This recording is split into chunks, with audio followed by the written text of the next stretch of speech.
আসসালামু আলাইকুম। শামীম হোসেন পাটোয়ারি আর কবে নেবেন? এখনো যদি আপনি শামীম হোসেন পাটোয়ারিকে জাতীয় টিমে না সুযোগ দেন, 6 নাম্বার 7 নাম্বার 3 নাম্বার সব কন্ডিশনে রান করছে। এখন আপনি আমাকে একটা প্রশ্ন করবেন যে ভাই জাতীয় টিমে গেলে তো পারে না। জাতীয় টিমে এর আগে আপনি শামীম পাটোয়ারি দুইবার ঢুকেছে, ব্যর্থ হয়ে ফেল করে নিজেকে 2023 থেকে 24 সাল 25 সাল 2টা বছর নিজেকে প্রমাণ করেছে। প্রমাণ চান, প্রমাণ স্বরূপ আমি দিচ্ছি। সেটা হচ্ছে যে শ্রীলঙ্কার যে ত্রিদেশীয় খেলা হয়েছিল এ দলের, সেখানে তার 3টা 50। আপনি যদি দেখেন দুবাইতে যে খেলা হয়েছিল সেখানে তার 2টা 50। ঘরোয়া লিগে যদি দেখেন সেটাও কিন্তু বেশ। এবারে রিসেন্ট বিপিএল যদি দেখেন, শামীম হোসেনের 360 ডিগ্রি কিন্তু ঝড় ছিল ব্যাটিংয়ে। এবং রিসেন্ট আজকের যে প্রাইম ব্যাংকের যে ইনিংসটা ভাই, দুর্দান্ত একটা ইনিংস। এরকম ব্যাটিং বাংলাদেশের ব্যাটিংয়ের কাছে আপনি খুব কমই আশা করতে পারবেন।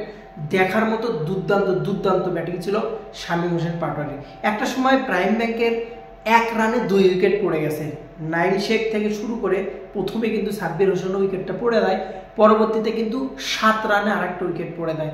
7 রানে 3টা উইকেট কিন্তু প্রাইম ব্যাংক হারায়। তারপরে 27 রানে যে আরেকটা উইকেট পড়ে, তাহলে 27 রানে 4টা উইকেট। শেষে যায় একটা সময় দাঁড়ায় 113তে 7টা উইকেট যায় প্রাইম ব্যাংকের।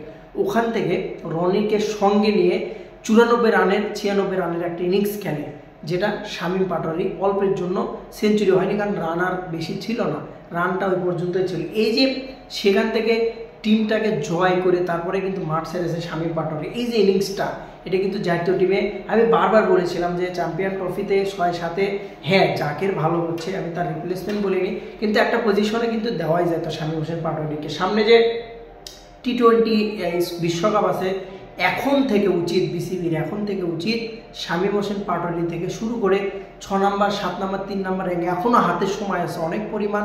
যদি আপনি সিনিয়রদের না নেন, তাদের সরিয়ে দিয়ে সেরকম পারফরমেন্স যদি না পান, তাদের কাছে সরিয়ে দিয়ে এখন থেকে কিন্তু একটা টি-20 ব্যালেন্স টিম তৈরি করা সম্ভব বাংলাদেশে। কারণ কি, এই শামীম হোসেন পাটোয়ারিদের আপনি যদি পিক ওভারে যদি সঠিক সময়ে তাদের জাতীয় টিমে যদি চান্স না দেন, সে কিন্তু বিশ্বকাপও খেলেছে, অনূর্ধ্ব-19 খেলেছে, অনূর্ধ্ব-এ দলে খেলেছে, এবং বলা চলে যে সে আগের থেকে কিন্তু শামীমের আগের ব্যাটিং যদি দেখেন আপনি, ব্যাটিংয়ের পারফরমেন্সটা কিন্তু দুর্দান্ত লেভেলের।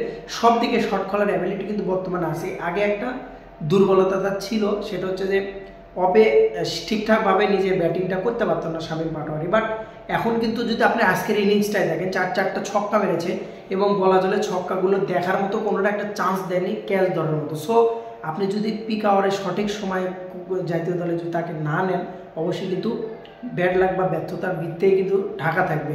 এমনিতেই আমাদের মায়ের দোয়া ক্রিকেট বোর্ডের ক্রিকেট টিমের পরিস্থিতি বর্তমানে লর্ড শান্তর দখলে। সো সেখান থেকে আমাদের পরিত্রাণ পাইতে হলে শামীম হোসেন পাটোয়ারিদের মতো ক্রিকেটারকে অবশ্যই কিন্তু আপনার সুযোগ দিতে হবে।